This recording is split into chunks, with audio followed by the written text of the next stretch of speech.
പറയുമ്പോൾ അവളിന് ഓരോ എക്സ്ക്യൂസൊക്കെ പറഞ്ഞു പറയും. അവസാനം ഇങ്ങനത്തെ ഒരു ഇതായി വന്നപ്പോൾ ഷീസ് ഓക്കെ ആ രീതിയിലായിരുന്നു. അപ്പോൾ അതൊക്കെ നടന്നു. എൻഗേജ്മെൻറ്റ് കഴിഞ്ഞു.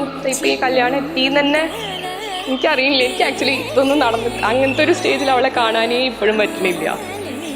ഇപ്പോഴും അവളവിടെ ഇങ്ങനെ പോവുകയാണോ, അങ്ങനെ കല്യാണം കഴിഞ്ഞ് പോവുകയാണോ, അങ്ങനെയൊന്നും ആലോചിക്കാനേ അങ്ങനത്തെ സ്റ്റേജിലൊന്നും അല്ല.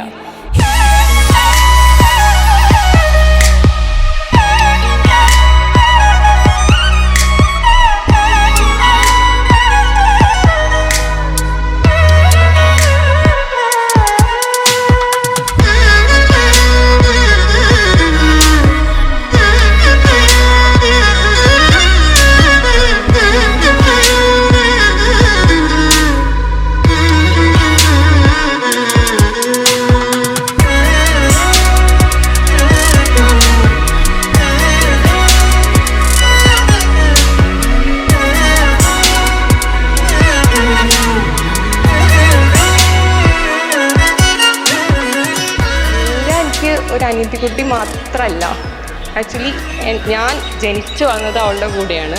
എന്തിനും സ്കൂളിലാവുമ്പോഴപ്പോഴേ വീട്ടിൽ എപ്പോഴും കൂടെ ഉണ്ടാവും. പിന്നെ അവൾക്ക് ഞാൻ ആക്ച്വലി ഭയങ്കര ഒരു കെയർടേക്കർ എന്നുള്ള രീതിയിലും കൂടെ ആയിരുന്നു. എന്തിനും എന്താ ചേച്ചി ചെയ്യുക, അതാണ് അവൾ എപ്പോഴും എന്നോട് ചോദിക്കുക. മീൻസ് അതുകൊണ്ട് അവൾ എനിക്ക് കല്യാണമായി എന്ന് തന്നെ ആലോചിക്കാൻ വയ്യ.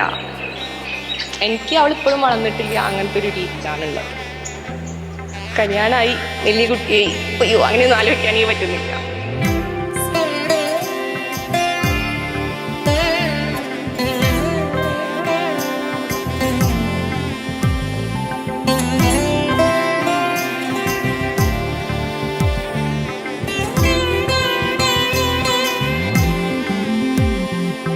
ദീപം ജ്വലിക്ക കോലം എഴുതി മംഗളവാഴ്ത്ത് சேர்ந்து வர சுமங்கலி மாதராரத்தி எடுக்க மனவரை காணும் சுபதினமே வாழை தோரணம் மாலை அசைய